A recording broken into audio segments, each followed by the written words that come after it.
un roman assez léger, contrairement à ce que le sujet pourrait laisser penser au départ. Ça traite de la mort, mais d'une façon qui n'est pas aussi triste qu'on pourrait l'imaginer.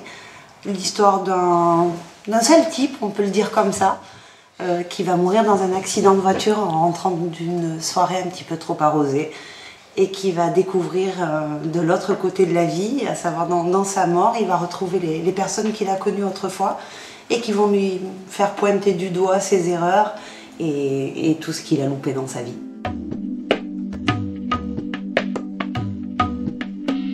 Oui, c'est un livre où effectivement la réincarnation occupe une place importante. En fait, j'ai voulu casser un petit peu les schémas habituels de la tradition catholique, ce genre de choses, et expliquer que tout ne s'arrête pas avec la mort. Au contraire, c'est plutôt une étape. Et là, dans le cas de notre héros en particulier, il va se retrouver réincarné. Alors en quoi, je ne le dis pas. Et c'est en fait son schéma de vie, la façon dont ça s'est terminé, va définir sa réincarnation ultérieure. C'est un bouquin qui a pas mal d'inspiration bouddhiste, mais je le répète toujours de manière très très légère et plutôt amusante.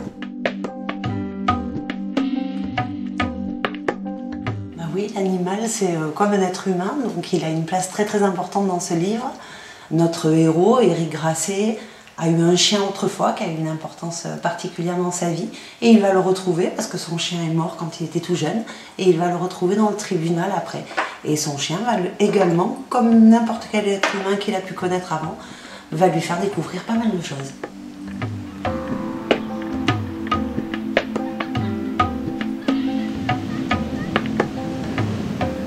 Soudain, l'obscurité la plus complète tombe sur la pièce. Un immense écran géant, digne des plus récentes technologies, descend sur la scène. Ah, d'accord. C'est un cinéma en quelque sorte. Qu'allons-nous voir? Un film? Un documentaire?